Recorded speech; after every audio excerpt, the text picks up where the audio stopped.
Little girls turn up in a fucking Vauxhall Opel Corsa. Oh, hello, Mr. Tate. I was like, who are you? We're the police to take a statement. Take a statement? I want to take a statement. Get my fucking car back. By now, it's almost 9 a.m. I've been calling the car salesman, because I had his personal number, who I bought the car from, saying the car's been stolen. No, it's 7 a.m. I remember, because he woke up at 7 a.m. 7:05, he calls me back, and I said what happened. He goes, okay, I'll find a way to get the tracker activated, da-da-da. So I'm sitting there with the girls, and the car salesman calls me back, goes, okay, we've got the location of the car. It's still in London. We've got the track ID. He sent me the track ID so he knew where the car was. So I said to the police women, I know where the car is. Let's go.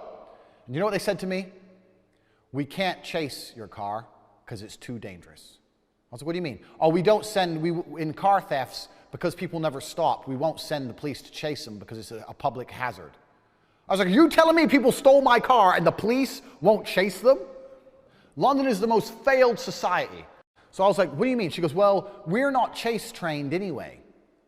I said, what does that mean? She goes, oh, well, our car is not prepared to chase and we're not chase trained. I said, why did they send 2 fucking police officers who aren't chase trained in a car that can't drive fast to a car theft? I said, what kind of bullshit is this? She goes, we're just here to take a statement. Okay, statement, my car was stolen. Done, statement. She goes, no, we need to take a proper statement, and if we take a proper statement, maybe we can get the helicopter out. I was like, okay, fine. So I'm sitting there, I'm fucking frustrated now. So I'm sitting there going, all right, statement, let's go. Let's get this over quick. Let's get the helicopter out. Let's find the fucking car. She goes, okay, name? Andrew Tate.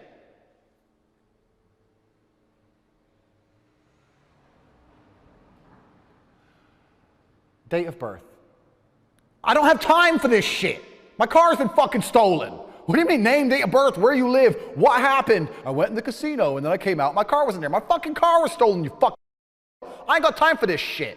So, right in front of the police officers, I call my boy and I say, Fahid, get the fucking Ferrari. We're going to fucking chase this car. The police officer goes, excuse me, no, you can't chase it. I said, whoa, if the police aren't going to chase the car, I'll chase my own fucking car. So I called my boy, I said, he's coming to get me in 15 minutes in his Ferrari. We'll fucking chase the car. You're telling me your car can't catch it, we'll catch it. And they go, no, that's unlawful behavior. She gets on the radio saying, he's going to chase the car, he's going to chase the car. Over the radio, I heard them discussing detaining me. The Met police are now threatening to arrest me to prevent me from fucking chasing my own car through London because it's a public health hazard. Unbelievable. I'm sitting there saying, is this the fucking clown world Britain has become?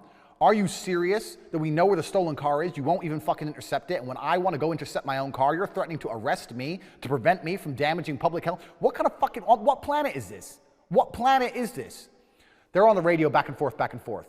And I heard the little one say, oh, maybe we need a male officer. Basically saying, we can't arrest this dude. So these 2 little women who can't arrest me, but threatening to, can't chase anyone, but telling me I have to fucking sit still. So I said, okay, I agree. This is my public declaration. I got my phone out and start recording. I wish I still had this fucking video. This is my declaration. I agree. I will not chase the car. I'm saying now I'm free to go. I'm not a criminal. I'm free to go. I will not chase the car. And they were like, they knew I was lying.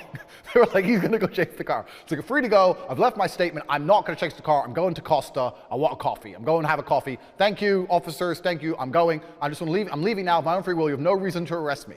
So I started saying this, and they were saying on the radio, oh, he's here. They would start explaining what's going to happen on the radio. Eventually, someone half sane over the radio said, okay, we're going to send an interception unit. And they sent the tuned BMWs. In England, the Met police have these supercharged BMWs. They sent the tuned BMWs to the location. When my boy Fahid pulls up outside, I jump in the Rari in front of the 2 stupid-ass standing there watching me, and we fucking speed off. So by the time I get to the car's location, the police are already there. And what the thieves have done is they've taken the car, stripped it of all my briefcase, everything, and they parked it.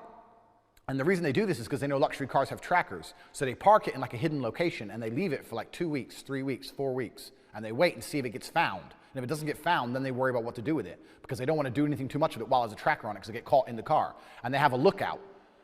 So they have a lookout watching to see if police turn up. So once the police turn up, the thieves know the game's up. So when we got there, the police were already there, and the police are like looking in the windows around. He goes, yeah, in one of these council houses, they have a lookout who's been here waiting for us, who's probably already told the thieves that the car had a tracker. I said, well, is there any way we can find out who to look at it? He goes, no, it's just going to be like some cousin or some friend, someone who you can't link to them in any way. There's a lot of houses around here. It's impossible for us to say who it is or what it is. So basically all you can do is take your car back now. I was like, okay. And I went to open the car to sit inside of it, and there's a newspaper. In fact, stay right here. I need to demonstrate this for you so you understand it. There was a newspaper. Check this. Imagine this is a newspaper. And there was a newspaper folded in half, so like a newspaper like this. And it had tape on the bottom, some tape. It was like this and had some tape. And it was on the passenger seat. So I get in the car.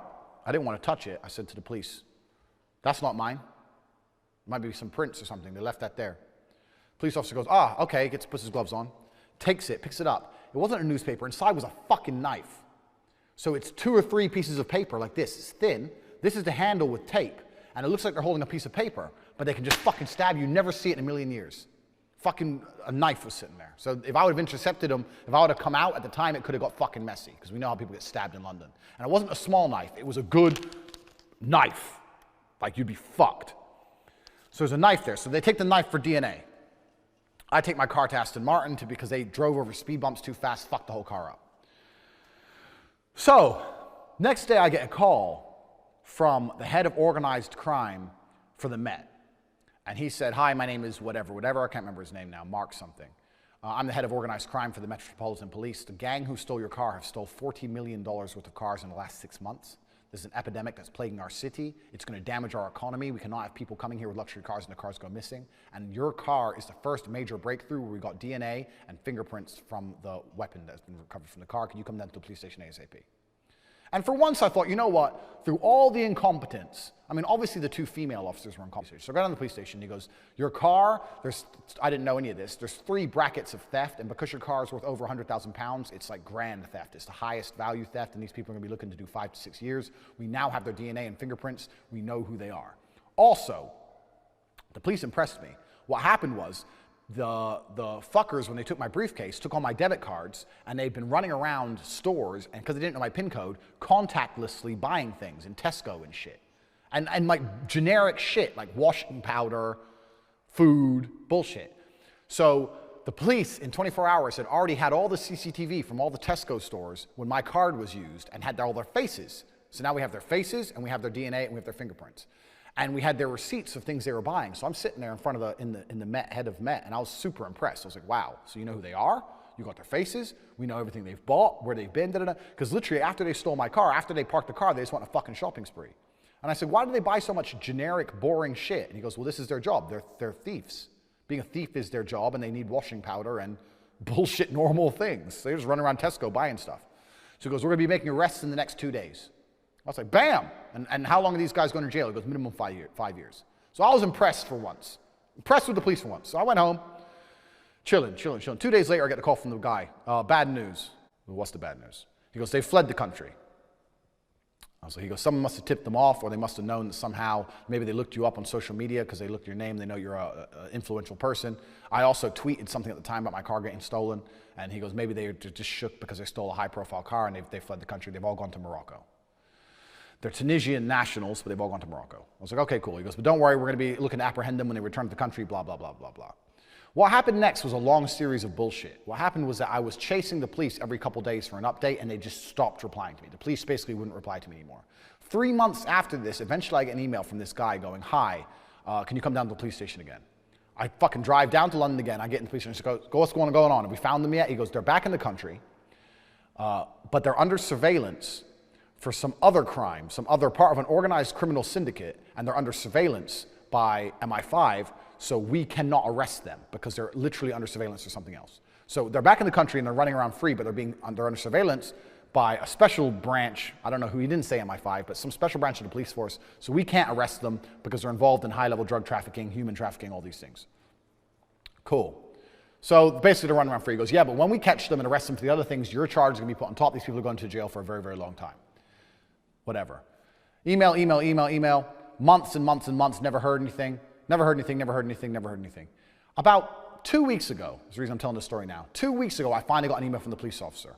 The police officer, this is maybe 3 or 4 years ago this happened. 4 years later, I got an email from the police officer. Do you know what he said? Hi, just to give you an update, Mr. Tate. One of the men is in jail for life, and the other 2 have fled the country and haven't returned. I was like, okay, well, can I call you? So I called him. I said, so where are the 2 gone? He goes, well, they fled the country out of Morocco, and we don't believe they're ever going to return to the UK because the 3 of them were involved in a murder, a double homicide, and we only caught 1 of them. So one of the guys stabbed someone to death and is now in jail, and the other 2 have fled the country forever. Now, they could have saved that person's life. The person who got stabbed to death could still be alive today if they arrested the fuckers when they stole my fucking car. But instead, they let them run around London, watching them. Let's just watch them while they fucking committed crime after crime after crime and ended up stabbing some innocent guy to death. Some dude who was like 42 with like 4 kids. Some fucking normal dude. Stabbed him to death for his fucking wallet. So 1's gone to jail, 2 are in fucking Morocco living the high life. That is the British justice system. The only person who fucking was getting, besides the dude in jail, I had more threats of arrest than the other 2. The other 2 fuckers weren't even getting threatened to be arrested. They were going to arrest me for trying to get my own fucking car back. London is a failed society.